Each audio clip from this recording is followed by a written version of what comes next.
Bom dia a todo mundo. Obrigado, Esper, pela introdução. E eu queria, na verdade, fazer das minhas palavras, as mesmas palavras do Lúcio. Eu queria parabenizar o Esper pela iniciativa do curso. Eu acho que, na verdade, está tendo todos os anos. Eu acho que isso mostra a continuidade. Eu acho bastante importante para vocês, alunos, e todo o pessoal que trabalha com HIV, toda a comunidade.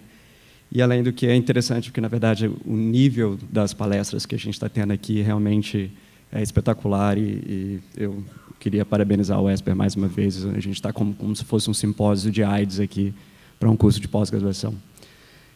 Então, eu vou falar um pouco hoje, na verdade, o tema dessa palestra, a gente vai falar de duas coisas. A gente vai falar sobre ativação de vírus latente. Então, na verdade, eu vou falar aqui no início sobre dois mecanismos que eu tenho trabalhado, que o nosso grupo tem trabalhado sobre ativação de vírus latente.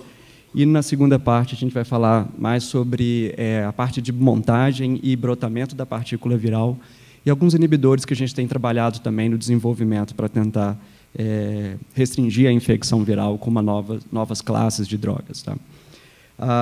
Eu não vou falar muito dos mecanismos de latência, vou fazer um breve review, porque o Matia, na verdade, já falou algumas coisas, mas eu vou focar principalmente em alguns outros tipos de mecanismos, envolvendo principalmente a metilação de DNA e internalização de NF-kappa-beta.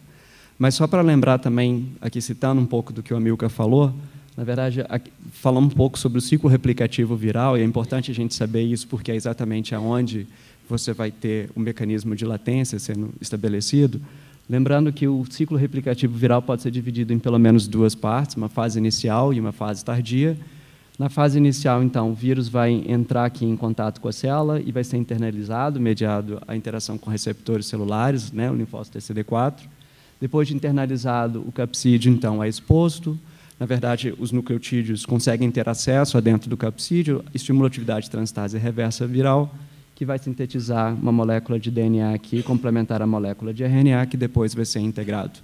É nesse exato momento que estabelece a latência, lembrando que durante a infecção inicial do vírus nas células, os vírus podem infectar várias células, que são células em repouso ou células em memória, são linfócitos TCD4 não ativados, e nessas células especificamente o vírus é integrado, mas ele não passa para a segunda fase do ciclo replicativo, onde ele vai expressar suas proteínas e fazer o brotamento e conseguir infectar novas células. Então, passando para a segunda etapa então, do ciclo replicativo, uma vez integrado, esse genoma viral ele vai funcionar como um gene eucariótico, então ele vai recrutar fatores de transcrição celulares, né? Ele tem, na verdade, um promotor que reconhece os fatores de transcrição celulares, e recruta RNA polimerase 2, e vai produzir os RNAs virais. Esses RNAs virais são direcionados para o citoplasma para a produção e tradução das proteínas virais GAG e GAG-POL. No caso das proteínas virais do envelope, são direcionados para o retículo endoplasmático e vão ser direcionados para a membrana citoplasmática, onde, na verdade, quando o vírus brota, vai estar recoberto de glicoproteínas envolvidas no reconhecimento de novas células. Durante a etapa de montagem e brotamento, as proteínas de GAG e GAG-POL viral se interagem, na verdade, com as moléculas de RNA. São duas moléculas de RNA que são incorporadas na partícula viral. Tudo isso brota, e depois que o vírus brota, começa, então, o processo de maturação, que, na verdade, já começa um pouquinho quando o vírus está na altura da superfície da membrana celular, que a protease, como a Amilcar acabou de descrever, é envolvido no processamento das proteínas virais e a maturação da partícula viral. Então, como eu falei, e citando aqui o que o Amilcar acabou de dizer, existem várias drogas pertencentes a diferentes classes, eu não vou ficar explicando nada disso, o Amilcar já deu uma excelente palestra sobre isso, mas, na verdade, um grande problema é não só o desenvolvimento de resistência para o tratamento viral, mas também aqui muitas dessas drogas não têm acesso a alguns santuários, algumas células que têm o genoma viral integrado, mais latente. Em geral, para essas drogas serem ativas, elas têm que estar funcionando, elas funcionam apenas no vírus que está replicando, que está expressando as suas proteínas, então os inibidores de transstase reversa vão estar funcionando somente quando o vírus está, obviamente, produzindo a sua transstase reversa, os inibidores de protease quando o vírus brota. Então, todas essas drogas só serão ativas durante a replicação viral. Aqueles vírus que estão integrados, eles não têm nenhum efeito da transstase, dos inibidores antirretrovirais.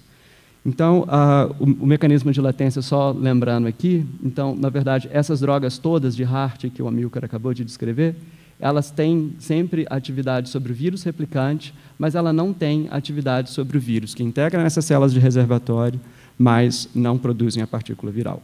Então, isso se torna um problema, porque logo no início da infecção tem o estabelecimento dessas células latentes que sempre estão ali alimentando a replicação viral. Se você tirar essas drogas do HAART, esses vírus acabam sendo reativados. Okay? Então, a latência, na verdade, ela tem várias implicações para o tratamento. Então, como eu falei, pacientes que têm, na verdade, essas células são infectadas pelos vírus e principalmente células de repouso.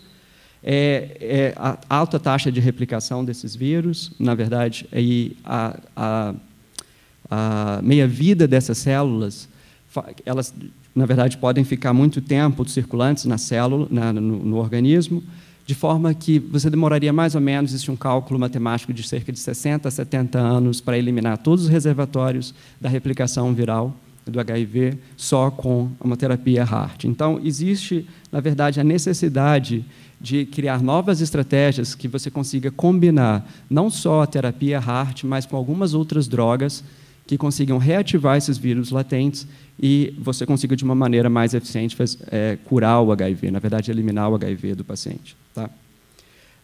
Só lembrando, então, um pouco, de novo, do genoma, para a gente poder se localizar um pouco mais sobre os mecanismos que estão envolvidos na latência viral, lembrando aqui que isso aqui é o genoma do HIV.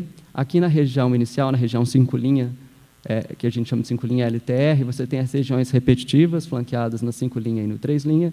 Na região 3 do LTR, você tem vários sítios de ligação de fatores de transcrição celulares que, na verdade, no início da infecção, é o que estão controlando a transcrição viral. Né? Na verdade, recrutam a RNA polimerase e fazem com que tenha a produção do RNA viral. Então, de fato, a infecção do HIV é mais eficiente em células de linfócitos T ativados, porque eles têm uma disponibilidade de fatores de transcrição, assim como um pool de DNTPs para a transcrição viral. Chama atenção para os sítios de ligação pro-INF kappa-beta, que é o que a gente vai principalmente falar. Além disso, o HIV ele tem uma outra proteína chamada TAT, que é um transativador viral, que aumenta ainda mais a taxa de transcrição.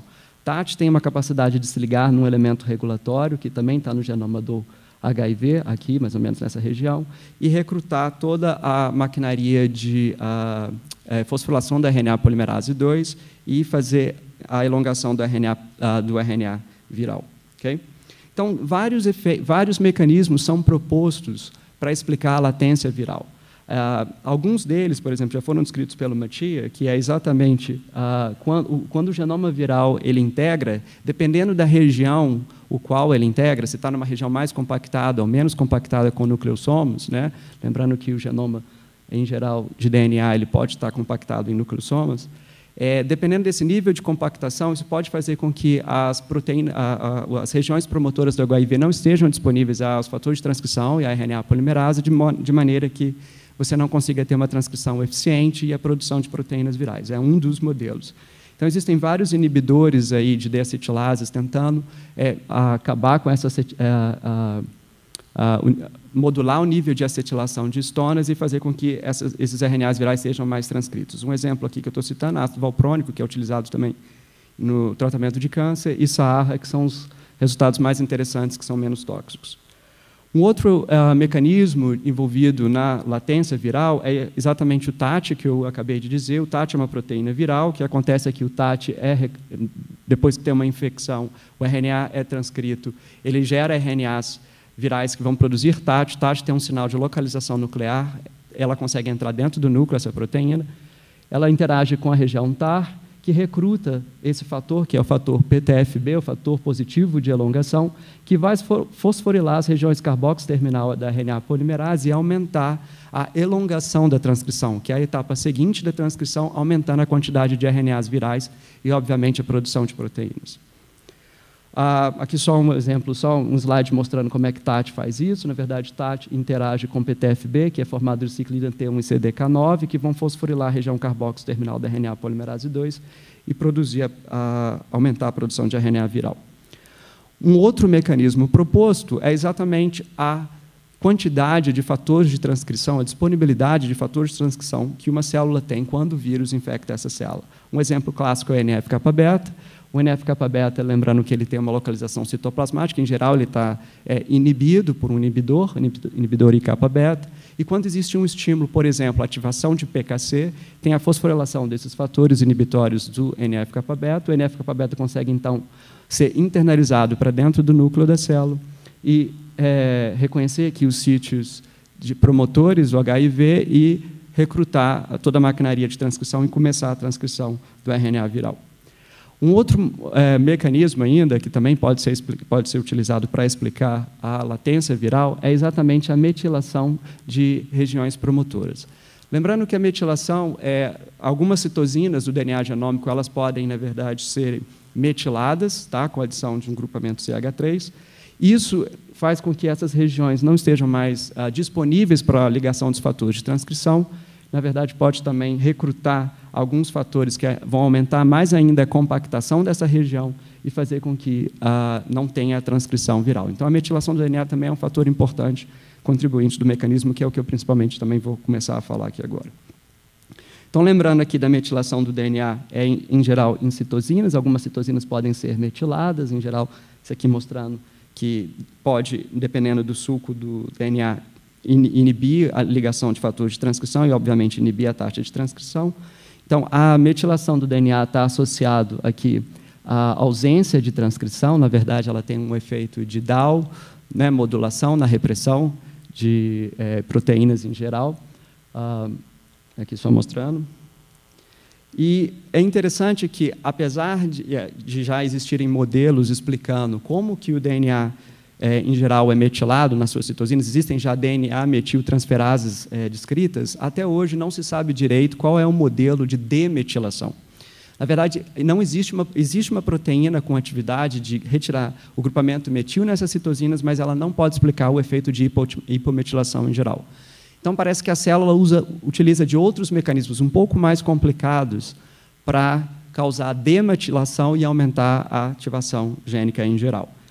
Então, aqui, o modelo de remoção de CH3 não pode ser utilizado para explicar a demetilação, mas existem alguns outros mecanismos propostos que, na verdade, parece que a citosina metilada ela é reconhecida por um sistema, ela é deaminada e depois isso recruta um sistema de reparo, porque ela fica como uma uracila, que vai retirar essa citosina e depois repor uma citosina não metilada. Parece que esse é o modelo. Na verdade, existem duas proteínas que eles já descreveram. Uma é a ID, que eu vou falar, e, além disso, tem um outro modelo que é de hidroxilação mediado por TET, de hidrólise.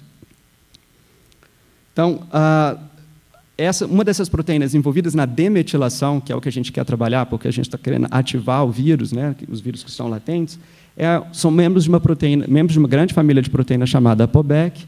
Então, a ApoBec, também já foi dito aqui no curso, é extremamente conhecida como um fator de restrição viral, principalmente a ApoBec3. Na verdade, a ApoBec tem pelo menos 4 famílias, tá? 4 proteínas diferentes, que é A1, AID, A2 e A3.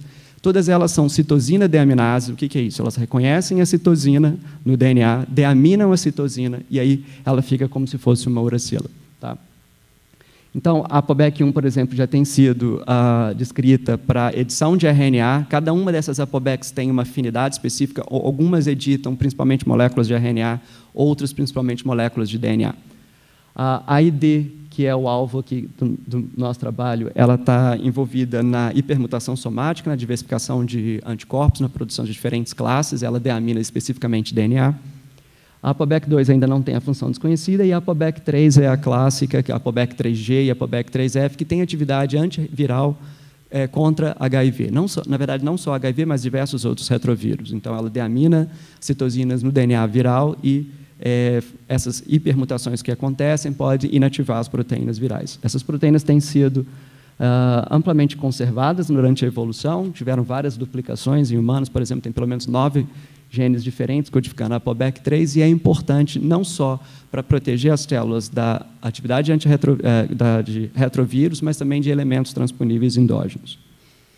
Então, o modelo proposto, que foi, na verdade, identificado em 2008, em zebrafish de demetilação envolve exatamente essa proteína AID.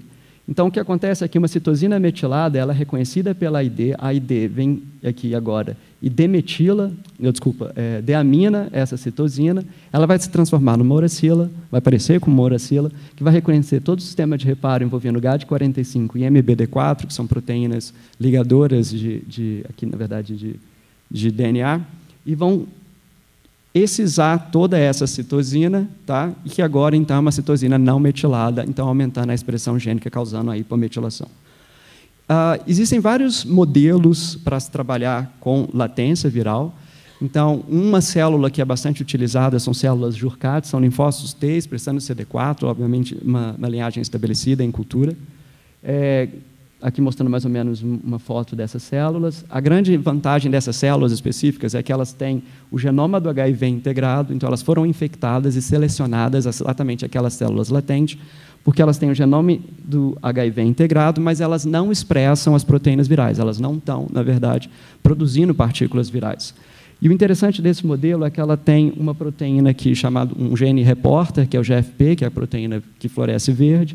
Então, qualquer droga ou qualquer mecanismo que você quer que reativa esses vírus da latência, em geral, essa célula vai se tornar verde por causa da expressão das proteínas, e, obviamente, o gene reporter GFP, e você consegue, então, detectar isso por citometria de fluxo ou microscópio de fluorescência confocal, seja lá o que for.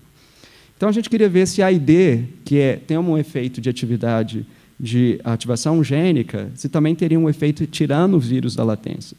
Então, os primeiros experimentos que a gente fez, na verdade, é que são 2 clones dessas células, JLAT 6.3 e 8.4.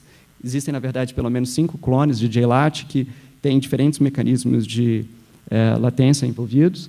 Então, aqui as células mostrando que não tem nenhuma expressão de GFP. Quando a gente trata com controle positivo, que é feito por TNF-alfa, que vai ativar a PKC, internalização de NF-kappa-beta, você vê que tem pelo menos 30% a 20% aqui de reativação das células latentes, o que é um nível bom, considerando latência.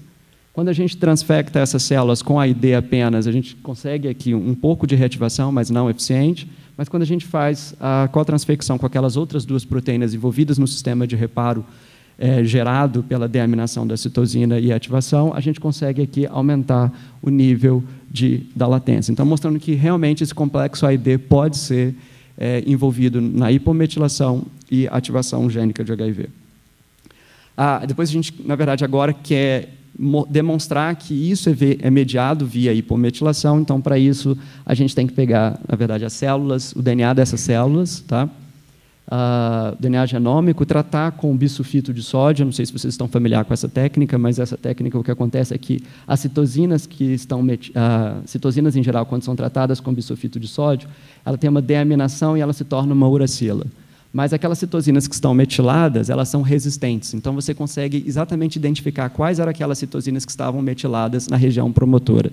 Então, depois que esse DNA é tratado, ele é amplificado para aquela região específica, ele vai ser clonado para você determinar cada uma das suas sequências e sequenciado para você identificar, então, as ilhas de metilação. Então, a gente começou a fazer isso agora, na verdade, aqui está mostrando os diferentes clones, 6.3 e 8.4, então isso aqui é a amplificação daquela região 5' LTR, que tem uma região promotora. Então, cada bolinha dessa aqui representa uma citosina, e essa situação, quando ela está com uma bolinha preta, é que a citosina está metilada, e quando ela está branca, é que a citosina não está metilada. Então, a gente pode ver que tem 2 ilhas ricas de metilação na região promotora de HIV, e que, em geral, nessas células latentes, elas estão metiladas, né, mostrando aqui para 10 clones, pelo menos, analisado. E o que a gente quer ver agora é quando a gente expressa a AID e essas outras proteínas, a gente consegue reverter esse efeito de metilação para gerando uma região mais hipometilada, o que poderia explicar a ativação gênica. Tá?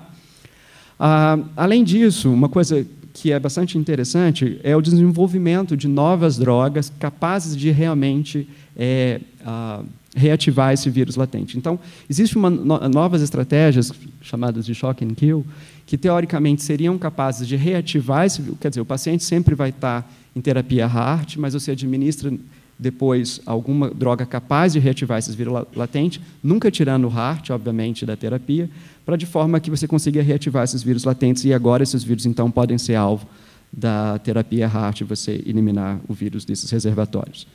Então, várias drogas já têm sido avaliadas por diferentes grupos, cada uma delas tendo um efeito sobre os diferentes mecanismos moleculares que eu acabei de dizer. Então, a azacitidina, por exemplo, inibindo aqui a metilação de regiões promotoras, inibidores de HDAC, que são envolvidos na acetilação e compactação do DNA. Um exemplo clássico é o SAR e vorinostat, que já está, inclusive, sendo administrado em alguns pacientes. Prostatina e TNF, principalmente também envolvidos na elongação, internalização de NF-kappa-beta e ativação, e também tem sido utilizado alguns inibidores de TAT.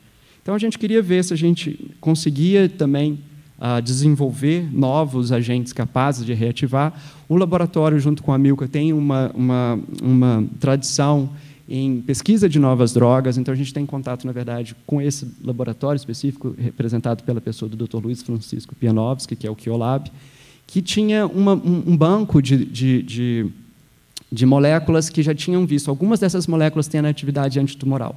Então, seriam possíveis hits para poder a gente testar sobre a latência. Além disso, o laboratório tem sempre trabalhado com isolados naturais de planta. A gente tem um projeto com a Amazônia, testando alguns isolados para atividade antirretroviral especificamente. Então, para ver se a gente conseguia encontrar algum composto, na verdade, um desses compostos que a gente chamou de Q02, infelizmente, eu peço desculpas, eu não posso falar da estrutura dele, posso falar da planta, o qual ele é isolado, porque esse composto está em processo de patente. Então, ele é isolado de uma euforbiácea e, como eu tinha dito, ele já tinha sido descrito como uma atividade antitumoral e a gente queria ver se ele tinha alguma capacidade de retirar o vírus da latência. Então, o pipeline é exatamente, primeiro a gente precisava de ver os níveis de citotoxicidade desse composto, ver se ele era capaz de reativar alguns vírus latentes e tentar elucidar um pouquinho do mecanismo molecular envolvido nessa ativação. Então, os primeiros experimentos que a gente fez foram com citotoxicidade, então, exatamente nas células alvos latentes. Então, isso aqui é GLAT.3, 8.4 e Jurkat é a célula parental que deu origem a Jurkat. Então, a gente fez várias concentrações e avaliou a citotoxicidade através de um corante vital, que é metabolizado pelas mitocôndrias e gera fluorescência. Então, a gente viu que ele tinha nível de citotoxicidade, pelo menos, ele era citotóxico a partir de 8 micromolar, mas não era tão citotóxico nas concentrações menores.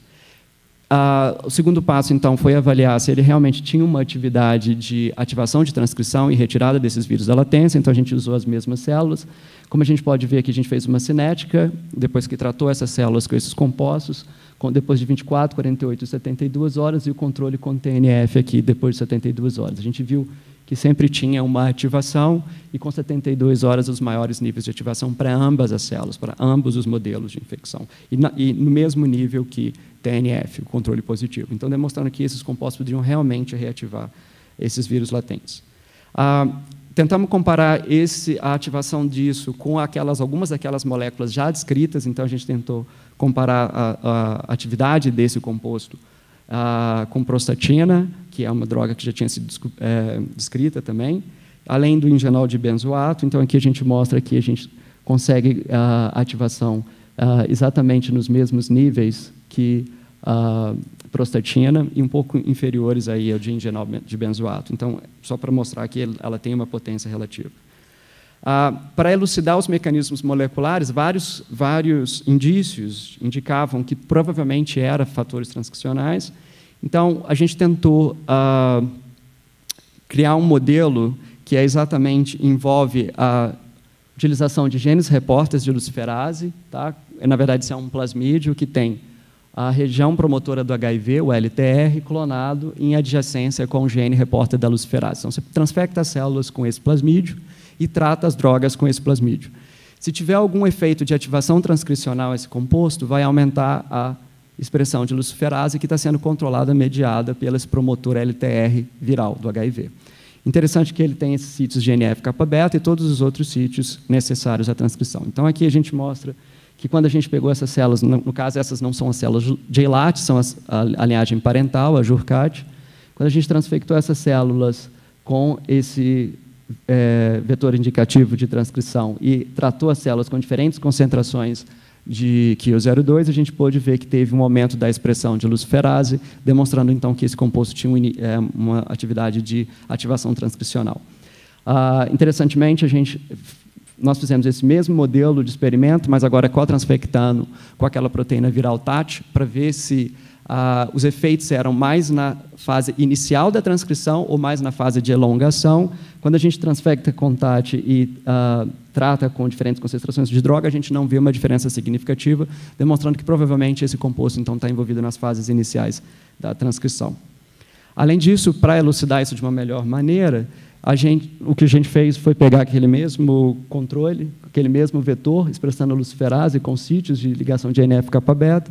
Por mutagênese sítio dirigida, a gente conseguiu fazer 2 mutações específicas que abolem, então, a ligação de NF-kappa-beta nesse sítio para mostrar que, provavelmente, essa ativação era dependente da ligação de NF-kappa-beta. Então, aqui a gente mostra, em azul tem o controle, né, o vetor selvagem com os sítios de NF-kappa-beta intactos, mas quando a gente mutagenizou eles, abolindo então a ligação do NF-kappa-beta, a gente vê que não existe mais uma ativação, mesmo com o tratamento com o composto. Então, provavelmente, essa ativação de QO02 é dependente da ligação de NF-kappa-beta, mas a gente não pode excluir, obviamente, os outros fatores de transcrição que tem que estar ligando aí nesses fatores.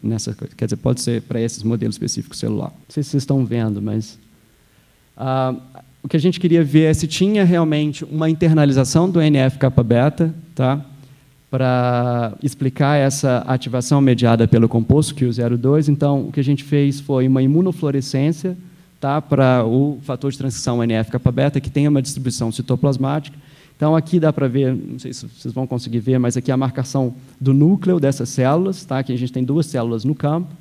A célula, quando ela é ativada, então, com QO02, ela se torna verde. Então, essa célula aqui, ela teve um efeito de ativação, ela se tornou positiva, ela está verde.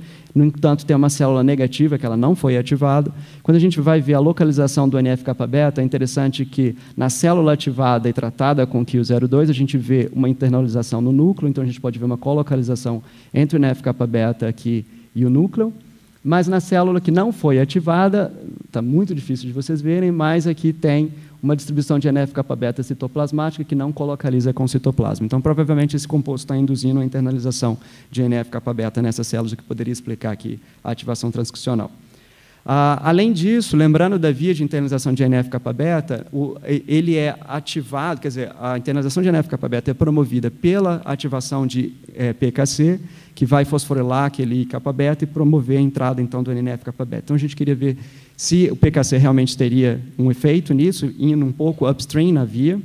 Então, o que nós fizemos é, com a disponibilidade de alguns inibidores de diferentes isoformas de PKC, a gente tratou essas células com os inibidores e depois tratou com QO02 para ver se os inibidores conseguiam reverter o efeito do QO02. De fato, a gente pode ver aqui o controle positivo, a reativação com TNF, aqui a reativação com QO02, e quando a gente tratou essas células previamente com os inibidores da via de PKC, a gente consegue ver que eles conseguiram reverter o efeito do QO02, mostrando, então, que provavelmente essa via envolve ativação de PKC. Então, para terminar essa primeira parte que a gente está falando de latência, eu queria só resumir aqui os resultados. A gente viu, então, que essas proteínas A e D elas estão envolvidas na reativação, tá, de vírus latentes, assim como o composto QO02, de uma maneira farmacológica, e provavelmente esse composto está envolvendo aí a internalização de NF-kappa-beta e ativação de PKC.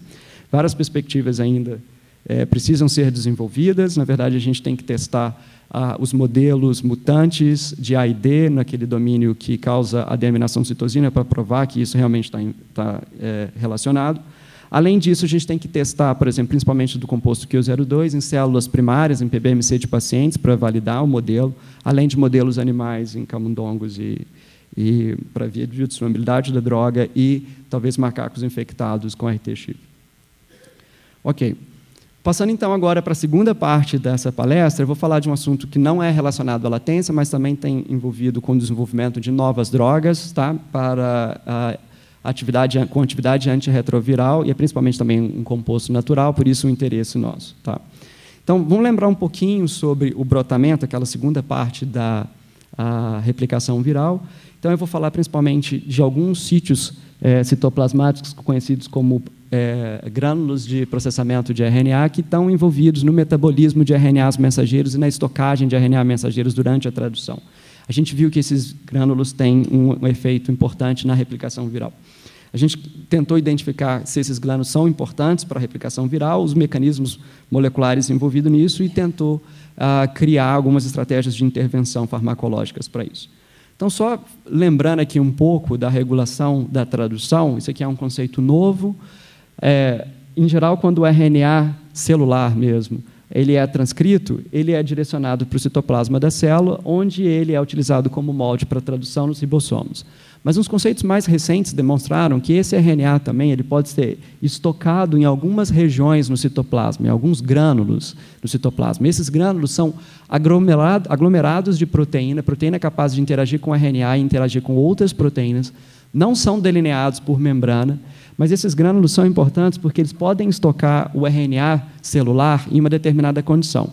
Então, imagine que a célula está sendo exposta a um estresse ou a qualquer fator que ela não precisa de traduzir aquelas proteínas, outras proteínas que não são necessárias à resposta àquele estresse ou àquele fator. Então, ele acumula os RNAs nessa região. Uma vez que o estresse passou, ela começa, então, de volta a traduzir aqueles RNAs. Então, esses sítios eles estão íntimos em contato com toda a região de degradação, envolvida na degradação do RNA, como de tradução. Então, o RNA pode migrar desses sítios para a tradução ou depois ser direcionado à degradação. 2 sítios são principalmente classificados, alguns são chamados de pibares, tá? De corpos P, que são fisiológicos, estão em todas as células, e outros são chamados de grânulos de estresse. Esse aqui especificamente respondem a tipos diferentes de estresse, como depressão de nutrientes ou mesmo a infecção viral. Esses sítios compartilham proteínas entre eles, mas também eles têm particularidades. Por exemplo, o grânulo de estresse tem inclusive subunidades de ribossomo. Ok, primeiramente vamos focar em pibares, depois a gente vai falar um pouco mais sobre grânulos de estresse. Esses pibares, como eu disse, eles têm um efeito na estocagem de RNA e degradação também, porque, na verdade, a via de interferência de RNA, ela também compartilha componentes com os pibares. Então, se vocês olharem aqui numa imunofluorescência, o que acontece é que, em verde, a gente está marcando os sítios de pibares e em vermelho os grânulos de estresse. De forma que vocês podem ver que os grânulos de estresse são muito maiores. Tá? Em geral, o que acontece com essas proteínas envolvidas em pibare é que elas estão difusas no citoplasma, mas, dependendo de um determinado estímulo, ela pode se concentrar. Diferentes proteínas já foram descritas nesses sítios. Proteínas envolvidas em diferentes vias, como deadenilação, que é a degradação de RNA, envolvidas no controle da tradução, como fatores iniciadores de tradução que se ligam no RNA e impedem que ele seja traduzido, reconhecido pelas subunidades menor do ribossomo, além de proteínas envolvidas em sistema de interferência. O que chamou a atenção para esses corpos, para o nosso trabalho com HIV especificamente, é porque algumas proteínas, como a ApoBec3G, que eu mencionei anteriormente, que é um fator de transcrição, e além de outra proteína chamada STALF, são proteínas que são importantes para a replicação viral, e elas foram também localizadas nesses sítios. Então, a gente começou a achar que esses sítios poderiam ter algum efeito na replicação viral. Esses sítios têm diferentes funções celulares, especificamente, estão envolvidos na regulação do ciclo celular, proliferação celular, ele é envolvido no desenvolvimento celular, né, principalmente na neurogênese, e principalmente também relativo à interferência de RNA. Então, lembrando aqui da replicação viral, na fase final do ciclo replicativo, o RNA viral, que é o RNA que vai codificar GAG e POL, que é o que não sofre o splicing, ele tem 2 funções. Ele é o mesmo RNA, ele vai ser traduzido para gerar as proteínas virais, mas é o mesmo RNA que também vai ser incorporado na partícula viral. Então, esse RNA com 2 funções tem que ser, de uma maneira muito fina, regulado essas 2 funções. Então, a gente começou a achar que isso poderia ter algum efeito. Interessante que esse é um ponto do ciclo replicativo viral ainda não muito elucidado, que é exatamente a montagem das partículas virais. Então, a gente queria ver se esses pibares tinham algum efeito. Para a gente ver isso, a primeira coisa que a gente tinha que fazer era depletar esses sítios, os pibares, nas células. Então, a gente utilizou o sistema de interferência de RNA, com RNAi, contra 2 proteínas principais desses sítios, que é GW182 e RCKP54. Essa aqui é uma helicase, que é uma proteína com capacidade de ligar a RNA, e está envolvido aí na estrutura secundária de RNA. essas duas proteínas são bastante importantes, porque se você... Já tinham alguns artigos mostrando que se você depletasse essas proteínas na célula, você não tinha a formação daqueles sítios. Então, a gente tinha que validar isso primeiro. Então, aqui mostrando, depois que a gente trata com RNAi, você tem uma diminuição da expressão do GW182, especificamente nessas células, e a mesma coisa com RCKP54. Essas células são células que são possíveis de ser infectadas por HIV, elas têm aquele mesmo gene repórter de luciferase, então, quando o vírus entra na célula, o que acontece é que estimula a expressão da luciferase e a gente consegue avaliar a infecciosidade. E a gente também tinha que mostrar que, na verdade, a gente conseguiu depletar essas estruturas dentro da célula, então a gente sempre faz o RNAi, por exemplo, aqui no caso específico para a GW182, mas a gente checa a integridade desses sítios com uma outra proteína que localiza na mesma região. Então, aqui, por exemplo, foi detectado o RCKP54, a gente vê que na situação controle a gente tem a formação dos grânulos, mas quando a gente trata com RNAi, a gente depleta esses grânulos. A mesma coisa do RNAi para GW182, a mesma coisa para o RCKP54. Então, a gente tem uma metodologia capaz de inativar esses sítios. Depois a gente foi ver se isso realmente tinha um efeito na replicação viral. Então, essas células que foram nocauteadas para esses sítios, nós infectamos essas células com HIV e, como teria um efeito mais na fase tardia, depois de 48 horas a gente coletou os vírus no sobrenadante, normalizamos esses vírus por P24 para ter a mesma quantidade e infectamos novas células indicativas da infecção. E fomos avaliar a infecciosidade. Como eu falei, essa célula tem luciferase, então toda vez que tem a infecção viral, aumenta a expressão de luciferase e você consegue ver a infecção. Então, esses aqui foram os resultados que a gente encontrou primeiramente, mostrando aqui só os controles, aqui para mostrar que essas células foram realmente nocauteadas e infectadas, mas esse é o gráfico mais importante, mostrando que quando os vírus brotavam de células que tinham esses pibares depletados, eles eram menos infecciosos, pelo menos 90%. Mostrando que esses sítios eram importantes para a replicação viral, eles promoviam a replicação viral. Como é que é o mecanismo molecular envolvido nisso? Poderia ser relativo a brotamento de partícula, então a gente primeiro foi ver a quantidade de partículas virais no sobrenadante dessas células, então aqui as células normais e as células depletadas em pibares, a gente não viu nenhuma diferença na quantidade de partículas virais brotadas. Mas a outra coisa que poderia acontecer era exatamente o sequestro do RNA viral para dentro dessas partículas, impedindo que ele fosse incorporado nas partículas que estavam brotando. Então, nesse gráfico aqui, a gente isolou as partículas virais que brotaram dessas células e fomos avaliar a quantidade de RNA genômico dentro dessas partículas. Como a gente pode ver, na célula não tem diferença do RNA viral, mostrando que esses RNAs não são degradados, mas na partícula viral, que são as barras negras aqui, você vê uma quantidade menor de RNA genômico dentro dessas partículas. Então, o que está acontecendo é que esses sítios são importantes para a incorporação do RNA genômico dentro dessas partículas. Então, quando você nocauteia esses sítios, você tem a geração de partículas vazias de HIV que não têm o genoma viral e, por isso, não são infecciosas. Lembrando que toda vez que você expressa GAG, numa célula, você tem a produção de partículas virais independentes. Tá? A gente queria desenvolver ou validar todo esse estudo por uma estratégia farmacológica. Então, esses trabalhos feitos pela minha aluna de doutorado, Ana Luísa, existia já o relato de um composto isolado de uma planta, chamado ipecacunha, chamado emitina. Esse composto já tinha sido descrito com a atividade de depletar esses sítios pibares nas células. Então, a gente queria ver se isso realmente também poderia ter um efeito na replicação viral.